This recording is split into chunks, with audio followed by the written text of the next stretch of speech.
This tutorial will show how easy it is to perform a nonlinear sequential construction analysis with ETABS. The automated sequential construction in ETABS allows structure and loads to be added in a sequence that matches how the building will be built.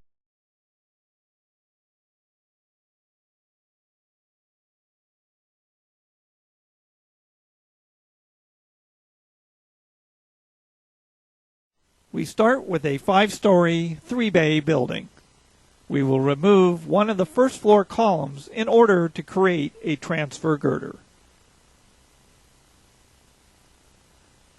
Transfer girders are typically vulnerable to sequential construction. This is because if construction sequence is ignored, the analysis assumes that all loads are carried by the entire structure. That is, the loads are carried by this deep Vierendeel truss. However, when the sequence of construction is considered, the transfer girder must initially span the entire distance without the benefit of truss action. Next, we will review the load patterns. For this example, we have default patterns of dead and live. We will be primarily interested in the dead load due to the fact it contains the self-weight of the structure. Next, we need to define how the building will be constructed, that is, the construction sequence, which is easy to do in ETABS because this sequencing has been automated via the Auto Construction Sequence Case command. We start by checking the Cases Active checkbox. This allows us to easily toggle whether or not construction sequencing should be performed. Note that the case is given a default name of Auto Sequence. We could also specify geometric nonlinearities if so desired.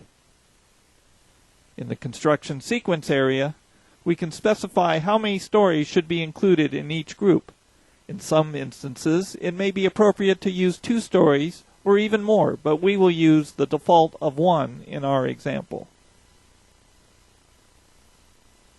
In the Loads Applied area, we can specify which load patterns are to be applied.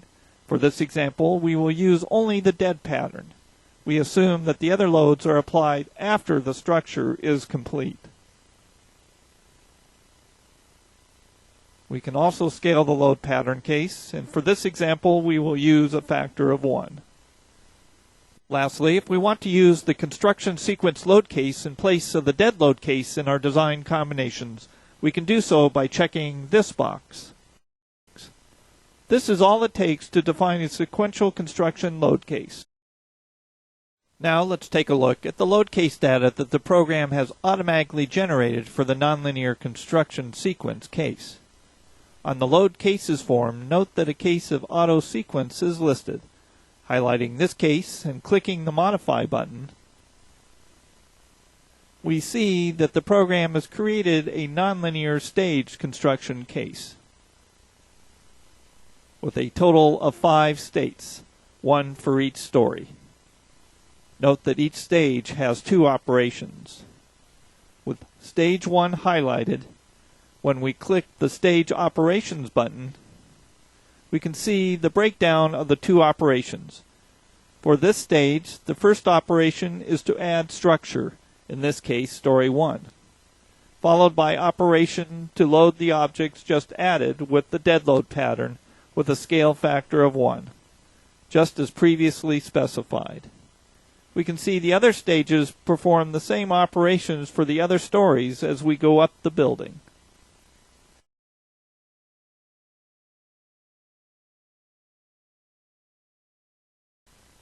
Clicking the Show Tree button shows us the same information in a tree diagram.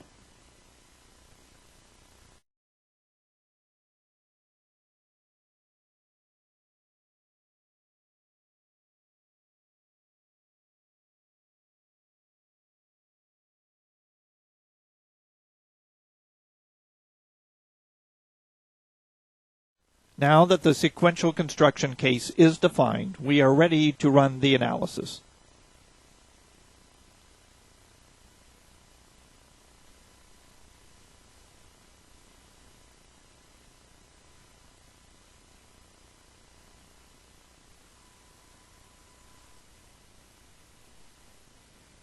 In the left window, we will display the deformed shape for the dead load case.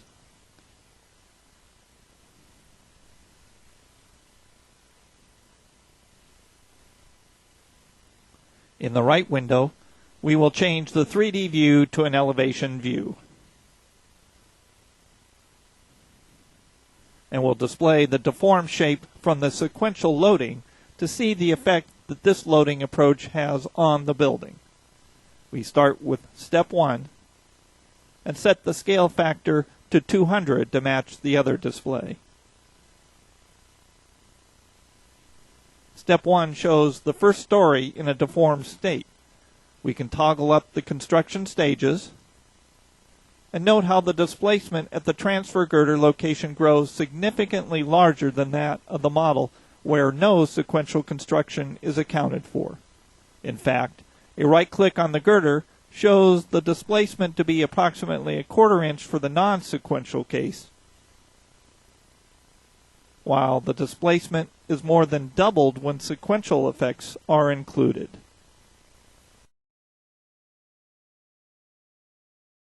Next, we will change the left window to show the moment diagrams for the dead load case.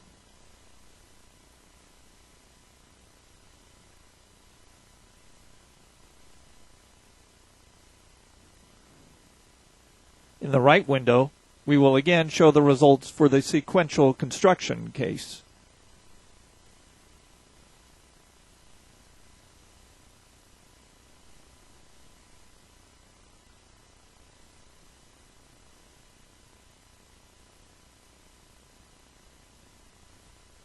Once again, the moment diagram for the transfer girder is significantly larger in the sequential construction case than that for the case where the entire model acts together.